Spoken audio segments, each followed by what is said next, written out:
जय श्री राधे। सोमवती अमावस्या व्रत करने वाली समस्त माता बहनों को राधे राधे। आज हम आपके लिए सोमवती अमावस्या व्रत की कथा हिंदी में लेकर आया हूँ। आपने YouTube पर तो बहुत सारी कथाएं सुनी होगी, लेकिन आज की इस कथा में सोमवती अमावस्या का पूर्ण रूप से व्याख्या करते हुए आज आपको सोमवती अमावस्या व्रत की संपूर्ण कथा पहली बार सुनने को मिलने वाली है। हम अपने माँ बहनों को यह बता दें कि इस चैनल पर सभी व्रत की कथाएं उपलब्ध हैं, इसलिए आप सबों से यह करबद्ध निवेदन है कि वीडियो को एक लाइक कर चैनल को सब्सक्राइब कर लीजिए, क्योंकि इस चैनल पर हम आपके लिए सभी व्रत की कथाएं, सभी व्रत एवं त्यौहार के बारे में संपूर्ण जानकारी, सभी पूजा पाठ की विधि बराबर इस चैनल पर लाते रहते हैं। तो आइए कथा की शुरुआत करते हैं। सोमवती अमावस्या व्रत की कथा महाभारत काल से शुरू होती है, जब भीष्म पितामह बाणों की शैया पर पड़े थे। तब युधिष्ठिर उनके पास जाकर पूछते हैं कि हे पितामह, अब तो युद्ध समाप्त हो चुका है। पापी दुर्योधन के कुमंत्र से हमारा कुल का नाश हो गया। आज इस पृथ्वी पर भरत वंश में हम 5 भाइयों के सिवा अब कोई नहीं बचा है। हे पितामह, मुझे यह एक छत्रराज कांटे के समान चुभ रहे हैं। मुझे तो अपने आप पर ग्लानि हो रही है कि पापी दुर्योधन के कारण मुझे अपने सगे संबंधियों का वध करना। उधर उत्तरा बहू के गर्भ से उत्पन्न परीक्षित भी अश्वत्थामा के अस्त्र से भस्म प्राय हो गया। अब अपने वंश में कोई पिंडदान देने वाला भी नहीं बचा है। यह देखकर मुझे बड़ा दुख हो रहा है। हे पितामह, क्या मेरे दुख का कोई अंत नहीं है? मुझे कोई उपाय बताइए पितामह कि मैं अब क्या करूं। आप तो सभी शास्त्रों और वेदों के ज्ञाता हैं। हे पितामह, आप ही कोई ऐसा उपाय बताइए जिससे हमें चिरंजीवी संतान की प्राप्ति हो सके। तब श्री भीष्म पितामह जी ने कहा, हे राजन, सुनो, मैं सब व्रतों में एक उत्तम व्रत तुमको बताता हूँ, जिसके करने से चिरंजीवी संतान की प्राप्ति हो सकती है। हे पार्थ, जिस सोमवार को अमावस भी हो, उस दिन पीपल के तले जाकर भगवान विष्णु की पूजा करें और पीपल के पेड़ की 108 बार परिक्रमा करें। उतनी ही 108 गणना के रत्न या धातु या फलों को लेकर प्रदक्षिणा करें। हे राजन, यह व्रतराज अति शुभ फल देने वाला है और विष्णु भगवान को प्रसन्न करने वाला है। इस व्रत को तुम जाओ और उत्तरा से कराओ। अगर उत्तरा यह व्रत करेगी तो उसके गर्भ में मृत बालक फिर से जीवित हो उठेगा। तीनों लोकों में विख्यात गुणवान पुत्र प्राप्त होगा। पितामह के इस वचन को सुनकर युधिष्ठिर ने कहा, इस व्रतराज नामक व्रत को मुझसे कहिए। यह व्रत मनुष्य लोक में कैसे प्रकाशित हुआ और किसने मनुष्य लोक में इस व्रत को सबसे पहले किया? हे राजन, इस भूमि में सर्वत्र विख्यात काशी नाम की एक नगरी थी। नगर में बड़े बड़े महल थे, अटारियां थी, सुंदर वेश वाले नगर के नर नारियों से सुशोभित थी। और उस नगर में ब्राह्मण, क्षत्रिय, वैश्य तथा शूद्र सभी मिलजुल कर रहते थे। और वह नगरी रूप तथा चतुराई से युक्त उत्तम वेश्याओं से अलंकृत मानो कुबेर की अलकापुरी और इंद्र की अमरावतीपुरी के समान थी, और अग्नि देवता की तेजोवतीपुरी के समान अनेक रत्नों से भरी हुई थी। उस नगर में बहुत बड़ा पराक्रमी रत्नसेन नाम का एक राजा रहता था। उस राजा के राज्य में देवस्वामी नामक एक ब्राह्मण रहता था। उस ब्राह्मण की अति सुंदरी धनवती नाम की पत्नी थी। धनवती अपने नाम के अनुसार मूर्तिमयी दूसरी लक्ष्मी की रूप थी। धनवती और देवस्वामी के 7 गुणवान पुत्र हुए और एक गुणवती नाम की कन्या भी हुई। उन 7 पुत्रों का विवाह हो गया और वे सभी अपने पत्नियों के साथ आनंद पूर्वक अपने नगर में रहने लगे। गुणवती कन्या भी अपने अनुरूप पति चाहती थी। कुछ समय के बाद उनके घर एक ब्राह्मण भिक्षा के लिए आया। वह ब्रह्म तेज से मूर्तिमान अग्नि के समान तेजस्वी था। उस भिक्षुक ब्राह्मण ने देवस्वामी के भवन के पास आकर द्वार पर खड़े होकर पूरे परिवार को आशीर्वाद दिया। उसकी मधुर वाणी को सुनकर देवस्वामी की सभी 7 बहुएं अलग अलग भिक्षा लेकर आई और उन्होंने ब्राह्मण को भिक्षा दिया। देवस्वामी की जिन जिन बहुएं ने बारी बारी से आकर ब्राह्मण को भिक्षा दिया, ब्राह्मण ने सभी को आशीर्वाद दिया, सौभाग्यवती भवो। तब धनवती ने अपने पुत्री से कहा कि बेटी गुणवती, तुम्हारी सभी भाभियां ब्राह्मण को दान दे चुकी है, अब चलो तुम भी दान दे दो। माँ का वचन सुन गुणवती भिक्षा लेकर आई और ब्राह्मण को रोका और उन्हें भिक्षा दिया। ब्राह्मण ने गुणवती से कहा, हे शुभे, तुम धर्मवती हो। यह सुनकर गुणवती दौड़ी दौड़ी अपने माँ के पास आई और अपने माता से कहा, हे माँ, भिक्षुक ब्राह्मण ने मुझे धर्मवती होने का आशीर्वाद दिया है। अपने पुत्री की बात सुनकर धनवती घबरा गई और अपने बेटी का हाथ पकड़कर दौड़ते हुए उस ब्राह्मण के पास आई और उन्होंने उस ब्राह्मण से कहा कि हे ब्राह्मण, आपने जब मेरी 7 बहुओं को सौभाग्यवती होने का आशीर्वाद दिया है, फिर आपने मेरी पुत्री को धर्मवती होने का आशीर्वाद क्यों दिया? इसलिए आप वही आशीर्वाद मेरी पुत्री को भी दीजिए जो मेरी बहुओं को दिया है। मुझे आशंका हो रही है, मेरा मन घबरा रहा है कि आपने मेरी पुत्री को धर्मवती होने का आशीर्वाद क्यों दे दिया। बहुत प्रार्थना करने पर, बहुत गिड़गिड़ाने पर, बहुत रोने पर ब्राह्मण का मन पिघल गया। ब्राह्मण ने धनवती से कहा कि हे माता, मैंने आपके पुत्री को इसके योग्य आशीर्वाद दिया है। इसके भाग्य में वैधव्य लिखा हुआ है।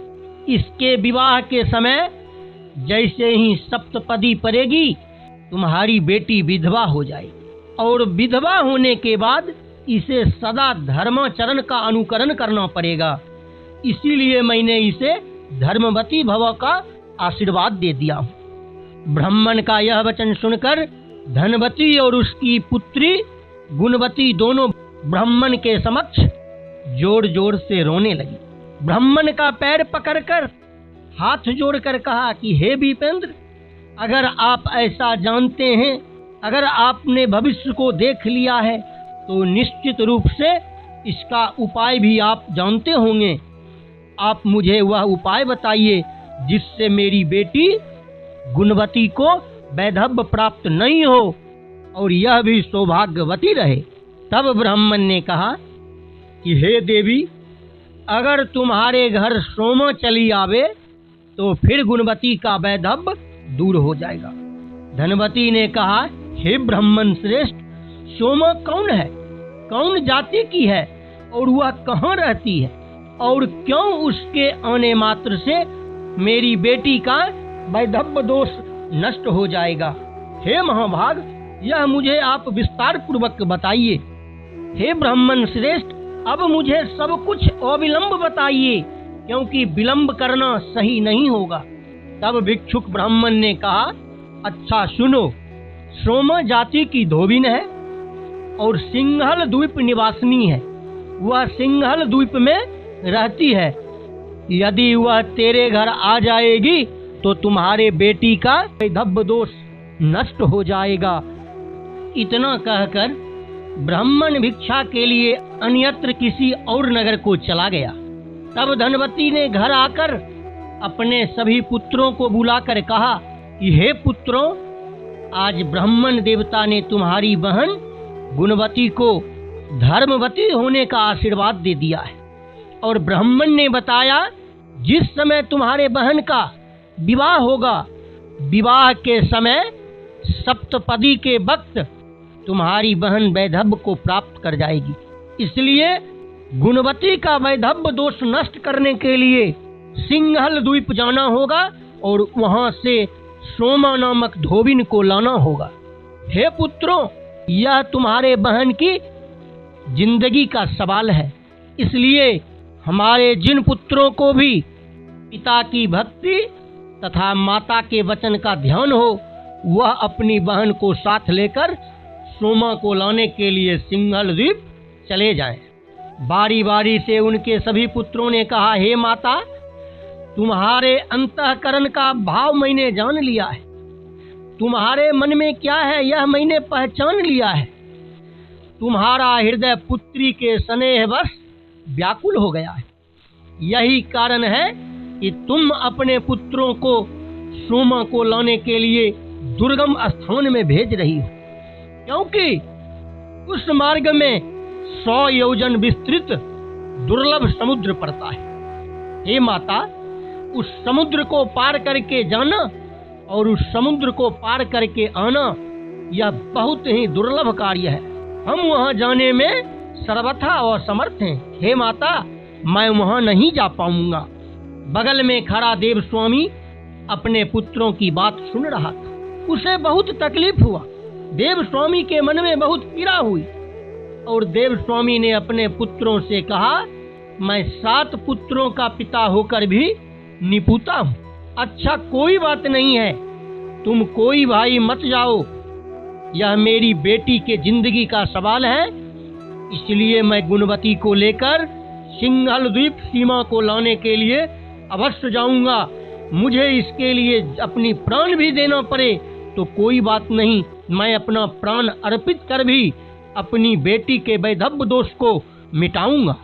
पिता के इतना कहते ही बगल में खड़े देवस्वामी का सबसे छोटा बेटा शिवस्वामी हाथ जोड़कर खड़ा हो गया। कहा, हे पिताजी, आप इतना क्रोध मत करें। आप अपने मन पर इतना तकलीफ न लें। भला मेरे रहते आपको बहन गुणवती को लेकर सिंहल द्वीप जाना पड़े, यह मैं नहीं देख सकता।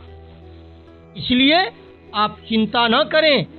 बहन गुणवती को लेकर मैं सिंहल द्वीप को जाऊंगा और सोमा को लाकर अपनी बहन का वैधव्य दोष को दूर करूंगा। पिताजी, मैं अब एक पल विलंब नहीं करना चाहता हूं।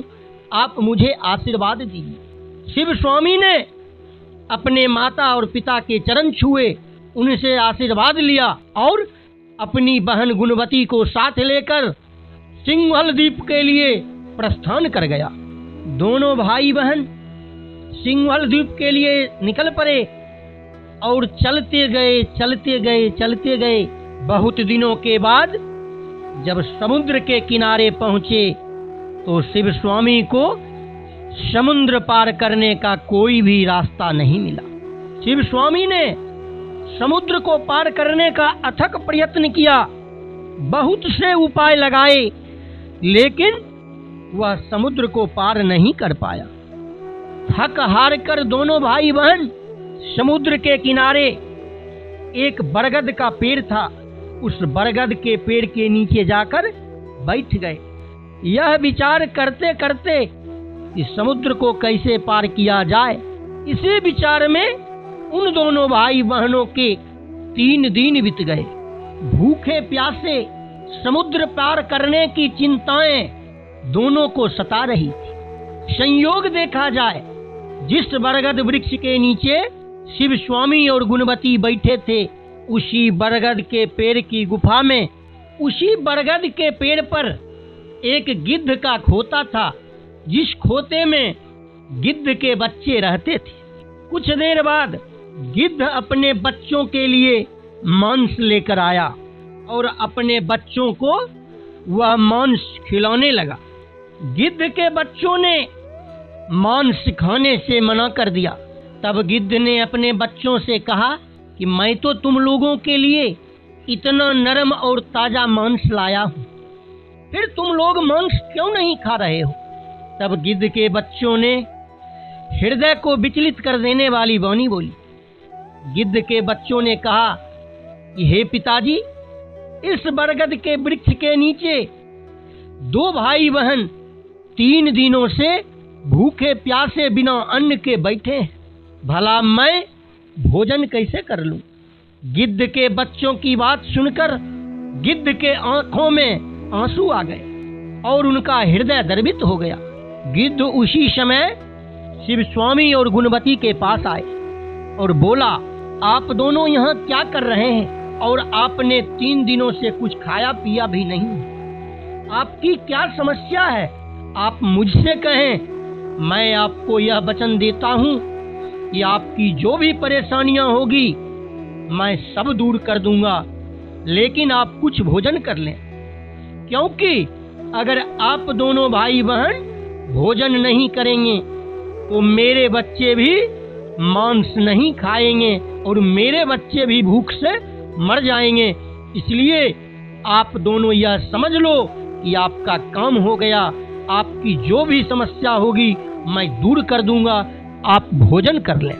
तब शिव स्वामी ने कहा, मेरा नाम शिव स्वामी है, यह मेरी बहन गुणवती है, मेरे पिता का नाम देव स्वामी है, मेरा घर काशी है, मेरे बहन के भाग्य में विधवा होना लिखा है।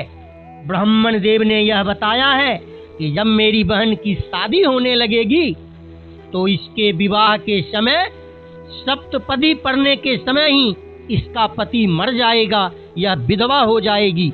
उसी ब्राह्मण देवता ने इसका निराकरण भी बताया है, इसका उपाय भी बताया है। ब्राह्मण देवता ने कहा है कि अगर सोमा धोबिन जो इस समुद्र के उस पार सिंघल द्वीप में रहती है, अगर वह मेरे घर चली आवे तो मेरी बहन का वैधव्य दोष नष्ट हो जाएगा। इसलिए हे पक्षी श्रेष्ठ, मैं सोमा धोबिन को लाने के लिए घर से निकला हूँ। हम दोनों भाई बहन 3 दिनों से यहाँ रुके हैं, मुझे समुद्र पार करने का कोई रास्ता नहीं दिख रहा है। इसी चिंता में मैं यहाँ बैठा हूँ। गिद्ध ने मुस्कुराते हुए कहा कि हे शिव स्वामी, समझो कि आपका काम हो गया। अब आप दोनों निश्चिंत भाव से भोजन कीजिए, क्योंकि समुद्र पार करना मेरे लिए कोई बड़ी बात नहीं है। कल प्रातः काल होते ही मैं आप दोनों भाई बहनों को अपने पीठ पर बिठाकर समुद्र पार करवा दूंगा। और मैंने सोमा का घर भी देखा है, मैं आपको सोमा का घर भी दिखा दूंगा, इसलिए आप भोजन करें। गिद्ध बगल के जंगल में गया और वहां से अच्छे अच्छे फल चुन कर लाया और उन दोनों भाई बहनों को भरपेट फल का भोजन कराया। तब जाकर गिद्ध के बच्चों ने भोजन किया।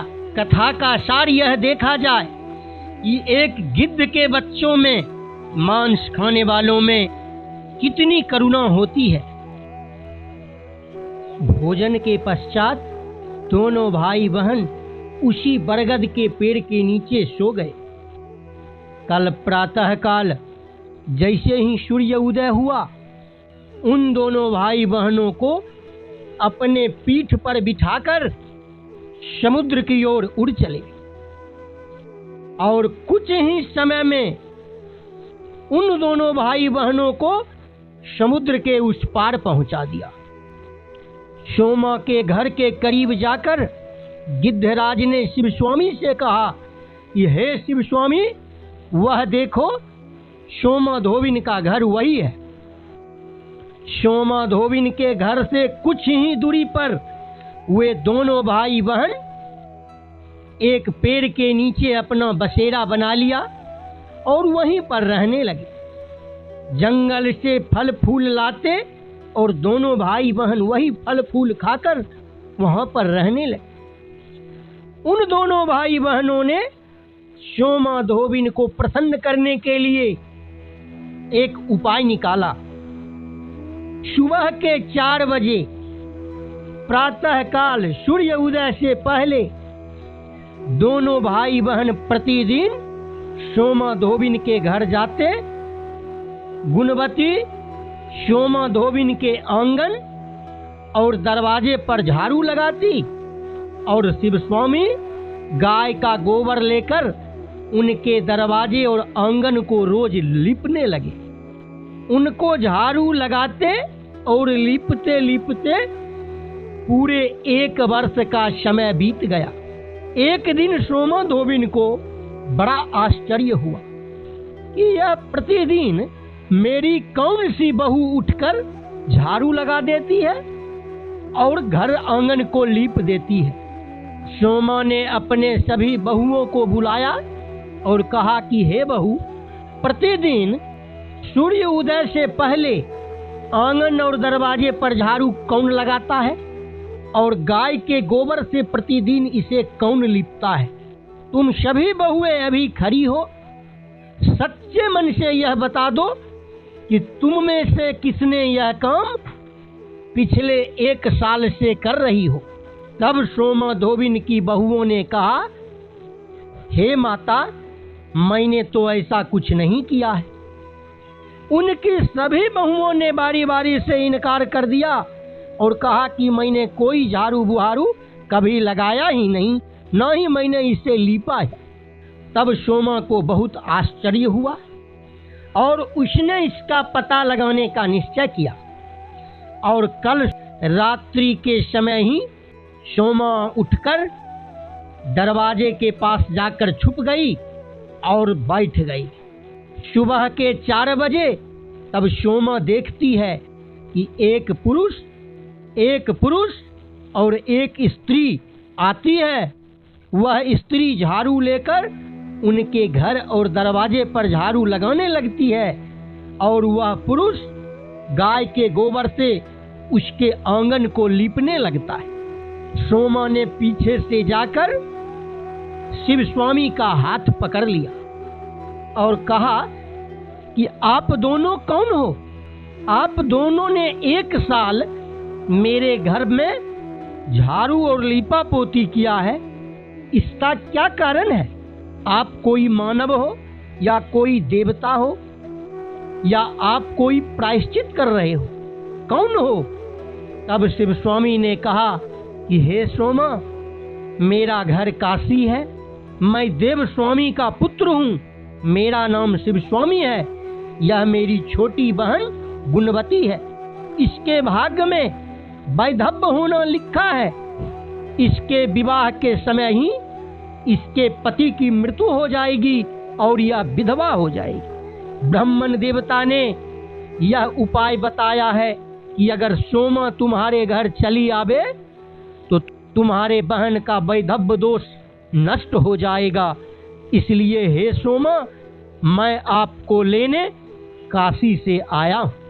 तब सोमा ने कहा कि आपने बहुत ही अनुचित कार्य किया है।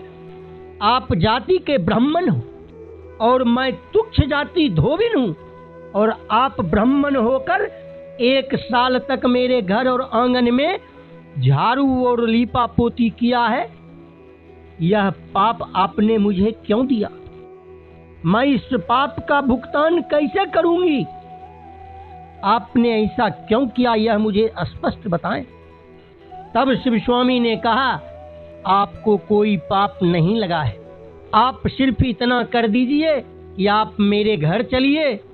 आपके घर जाने से मेरी बहन का वैधव्य दोष नष्ट हो जाएगा। सोमा ने अपने पुत्र वधू से कहा कि बहुओं, मैं तो इन दोनों के साथ काशी जा रही हूँ, लेकिन तुम एक बात का ध्यान रखना, अगर मेरे राज्य में किसी की मृत्यु हो तो तुम उसका दाह संस्कार होने नहीं देना। तुम उसके लाश को सुरक्षित रखना। मैं जब लौट कर आऊंगी तब देखूंगी। ऐसा कहकर सोमा शिव स्वामी और गुणवती के साथ काशी के लिए प्रस्थान कर गए। समुद्र के पास जब पहुंचे, सोमा ने अपनी शक्ति से स्वयं को और उन दोनों भाई बहनों को पल भर में समुद्र के पार पहुंचा दिया।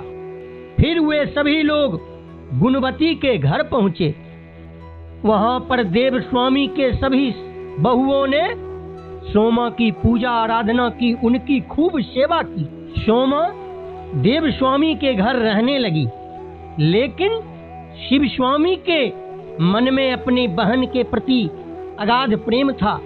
शिव स्वामी अपनी बहन के लिए सुंदर गुणयुक्त वर खोजने के लिए उज्जयिनी नगर में चला गया। वहां से देव शर्मा ब्राह्मण का पुत्र रुद्र शर्मा, जो कि बड़ा ही गुणवान और रूपवान था, उसे लेकर अपने नगर को आया। फिर सोमा के सामने ही रुद्र शर्मा और गुणवती का विवाह होने लगा। विवाह के सारे विधि विधान हुए, लेकिन जब हवन के बाद सप्तपदी पड़ने लगा, उसी समय रुद्र शर्मा की मृत्यु हो गई। एकाएक रुद्र शर्मा मर गया। विवाह के समय देव स्वामी के घर में कोलाहल मच गई। परिवार के सभी लोग रोने लगे, धनवती रोने लगी। पूरे परिवार का माहौल गमगीन हो गया।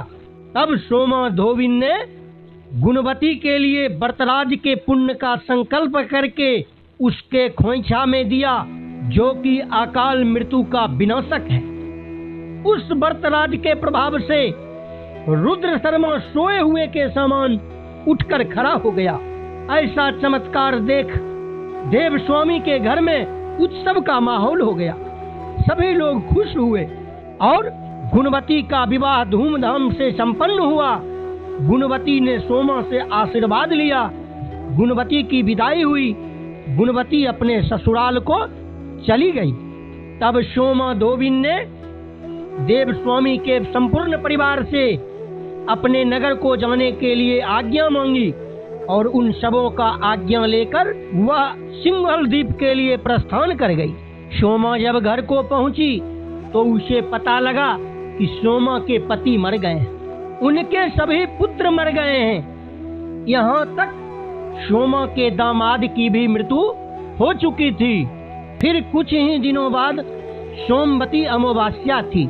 सोमा ने विधि पूर्वक सोमवती का व्रत करने के लिए पीपल के पेड़ के पास पहुंची।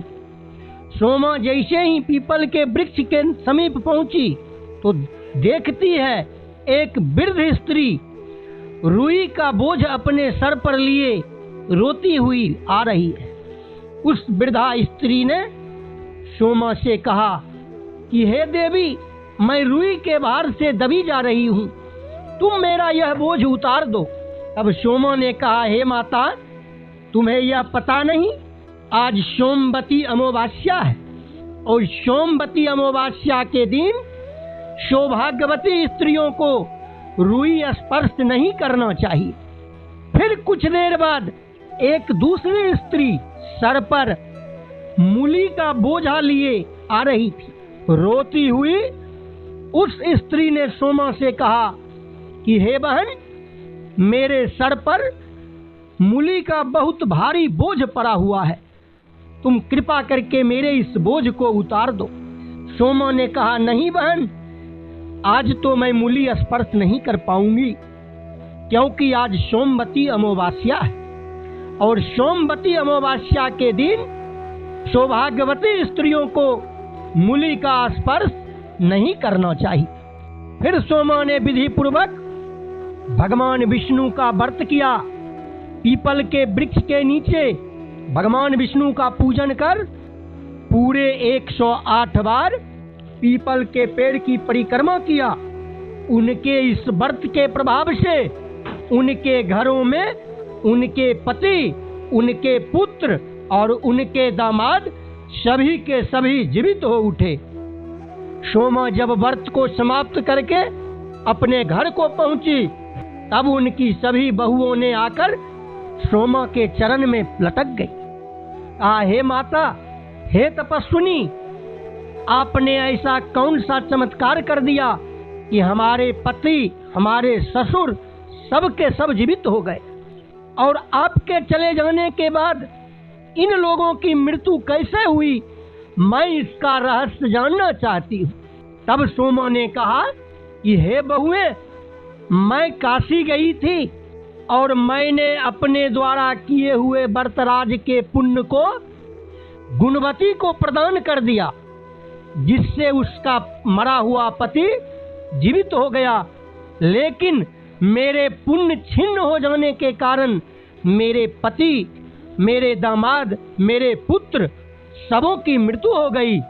मैंने वापस आकर फिर से सोमवती अमावस्या को विधि पूर्वक पूजन किया, पीपल के पेड़ की 108 बार परिक्रमा किया, भगवान विष्णु का पूजन किया और व्रतराज के इस पुण्य से मेरे पति, मेरे पुत्र और मेरे दामाद फिर से जीवित हो उठे।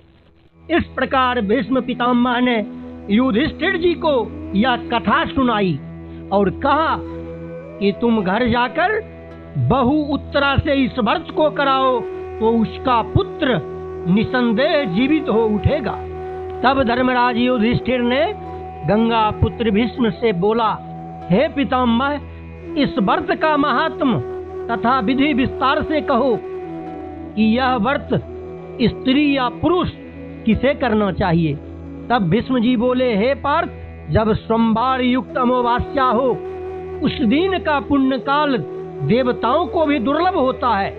जिस महीने अमावस्या तिथि को सोमवार का दिन पड़े वह दिन पुण्य के हिसाब से देवताओं के लिए भी दुर्लभ होता है। हे धर्मराज, उस दिन प्रातः काल उठकर बरती जलाशय में जाकर मौन भाव से स्नान करे, फिर रेशमी वस्त्र पहने और पीपल के समीप जाकर उसकी जड़ में मंत्र सहित विष्णु भगवान का पूजन करे और पूजन में यह मंत्र पढ़े, व्यक्त और व्यक्त रूप वाले, सृष्टि स्थिति तथा अंत करने वाले, आदि मध्य एवं अंत से रहित विष्टर सर्वा भगवान विष्णु को नमस्कार है। यही विष्णु पूजा का मंत्र है। इस तरह विष्णु भगवान के पूजन में अक्षत, सफेद तिल, नाना प्रकार के फल, पीले पुष्प तथा अनेक प्रकार के भोज्य पदार्थ भगवान विष्णु को नैवेद्य में चढ़ाएं। पूजा के बाद पीपल के पेड़ को प्रणाम कर उनसे आशीर्वाद लें और कहें कि हे देव, तुम जड़ से तो ब्रह्मा जी के, मध्य से विष्णु भगवान के और मस्तक से शिव जी के स्वरूप हो। हे भगवान विष्णु, मैं तुम्हें नमस्कार करती हूँ। यह प्रदक्षिणा का मंत्र है। इस तरह पूजा विधि समाप्त करके प्रदक्षिणा करे। फेरी में मोती, मोहर, मूंगा, हीरा, मणि, कोई भी चीज हो उन्हें 108 बार लेकर परिक्रमा करे। फल और पुष्प चढ़ावे। ब्राह्मणों को दक्षिणा देने के बाद उन्हें श्रद्धा पूर्वक विदा करें। उद्यापन पहले, छठ में या 12वें वर्ष में करने का विधान है। इस प्रकार गंगा पुत्र भीष्म ने धर्मराज युधिष्ठिर को सोमवती अमावस्या की सारी विधान बताई। तब धर्मराज ने घर जाकर द्रौपदी, सुभद्रा और उत्तरा से सोमवती अमावस्या का व्रत करवाया। इस प्रकार सोमवती अमावस्या व्रत की कथा संपूर्ण होती है। मुझे पूर्ण विश्वास है कि आपको यह कथा बहुत आनंददायक लगी होगी। आपने इस कथा का सच्चे मन से श्रवण किया होगा। भगवान विष्णु आप सबों की सभी मनोकामनाएं पूर्ण करें, आपको प्रसन्न रखें, आपके घर धन धान्य से भरे रहें। जय भगवान विष्णु।